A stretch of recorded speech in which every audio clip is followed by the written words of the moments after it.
What does a personal mission of ecological health and systemic impact look like? I sat down with Terra Cura co-founder Jackie Millar on our Open Here podcast to find out.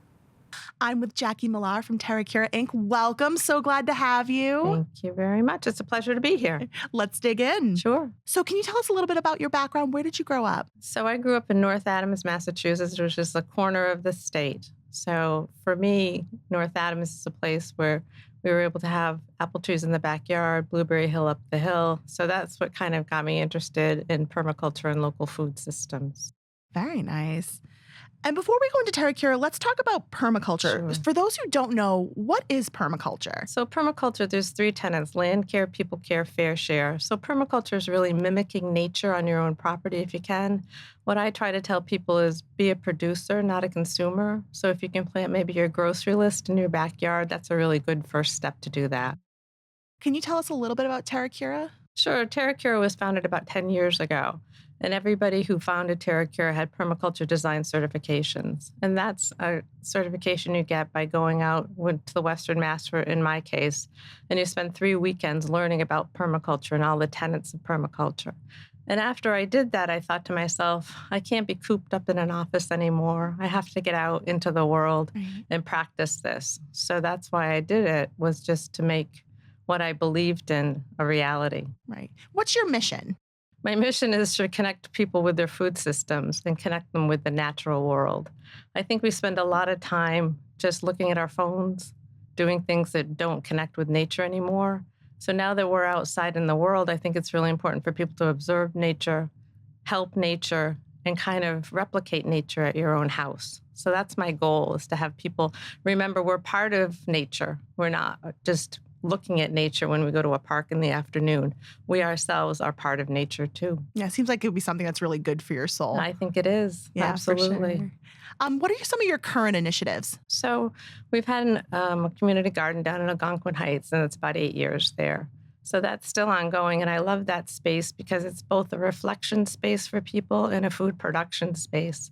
We have a lot of kids come into the garden, and one of the number one things they like to do is look at the bugs and all the butterflies. And we have a lot of kids that just want to have a little space just to sit and maybe do a craft or go pick some flowers. And we always bring a bouquet of flowers to the office every week as well. So that's one of my favorites, is the community garden down in Algonquin Heights. And then we have 2 gardens, one as a PCIS, which is a middle school in Plymouth, and Plymouth South High School as well. And those are both ongoing, and they've been rebuilt by the folks at those schools. So for me, that's a win. When we build with wood that's pine, it's going to degrade. So when they replace them and kind of take ownership of them, that to me is a big win, because now the community in the school has now got that garden and really doing a great job with both of those gardens. Oh, that's amazing. Yeah. So in what ways does permaculture bring the community together? So for me, anytime you're in a garden, you're interacting with people who are at the garden and plants as well. And even I was at the library yesterday talking about plants. So that's kind of a common thread for folks, is to talk about gardening at their house, at the community garden behind the library. And then we start to get new ideas. I told somebody about a fennel plant that I had that's 2 years old, and it's as big as me now. And they're like, I love fennel. I go, me too. It's, if you like licorice, you like fennel. So I think it's a touchstone for people to talk about food, talk about plants, talk about some communion with nature as well. So for me, I think it's a common thread for people to talk about food and growing food, in my opinion. Right. You educate children about nature and their food systems. Why is it important to connect kids to the environment? What can it bring to their lives? For me, I really think kids understand food if they're able to get outside and see how it's grown. When they pull a carrot out of the ground, they're shocked that this orange thing has come out of the ground. When they're smelling dill and they say to me, that smells like a pickle, I'm like, well, that's because you use seeds of dill to make dill pickles.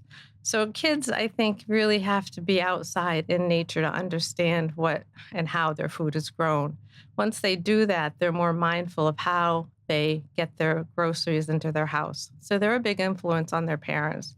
So they might want to say, Mom, let's go to the farmer's market this week because it's really important to meet the farmer, to get the corn, to look at the tomatoes, instead of having food be flown around the world, around the country, If you get a tomato from Florida, it doesn't even taste like a tomato by the time it gets here because it's just been on the truck for so long. So I think kids really have a big impact on what their parents do every day. And it must be so fun to watch them in the wild. I love kids in a garden, and that is kind of an equalizer for kids as well. It's a touchstone because I'll say to them, "Do you have a garden at your house?" And they'll say, "But my grandmother does, and we grow that there." So all kids have the same experience in the garden. Nobody has any different socioeconomic status in a garden. It's the plants, it's the soil, and it's the connected experience right there with those kids. Oh, I love that. Something they too. can't get from a screen. No. How are you personally fulfilled by nature, permaculture, and just being outdoors in general? What does it do for you? For me, I find connecting with nature is very relaxing. For me to be in my backyard listening to the birds, watching them go into the bird bath, watching my bees, I'm a beekeeper. They fly up, they fly down, they fly up. They're so busy, hence the term busy bee. But they all have a role and they all work in common unison for the goal, which is to store the honey and take care of the queen bee. So for me, nature is really, it fulfills the soul. It helps your observation skills. And it really just relaxes you because in the world we live in that's so fast and there's so much input, and the input comes from phones or from the television or from other things. Nature, there's no real input except something that kind of slows your heart rate, lets you look at nature and just kind of be part of nature, which I think is really important. Definitely. What do you think the future holds for Terra Cura? That's a good question. We've been around for 10 years, which is great. That's a lot. But yeah, it is long in the nonprofit world. It's hard to run a nonprofit and always try to look for funding. I think the impact for us is always going to be community garden work, growing plants, connecting people with their food systems. And I'm not sure what Terra Cura, what's going to happen in the next 10 years. We're not a big organization. We're very small. So we'll have to see what the board decides. We have an annual meeting every November and see what happens next. But I will continue to do this work no matter what because I love it. Of course.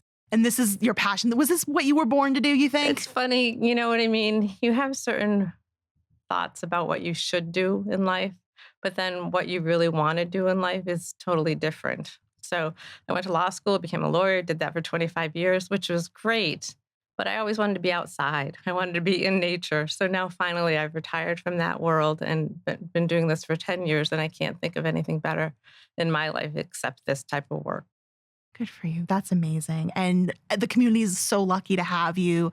And you bringing nature is just such a breath of fresh air. I love that. Thank you. Thank you so much for joining us today. It was a pleasure. My pleasure.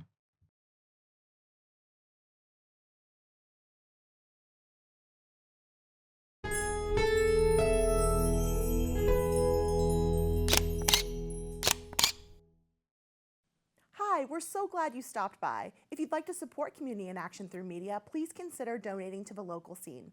The QR code will take you where you need to go. Thanks, friend.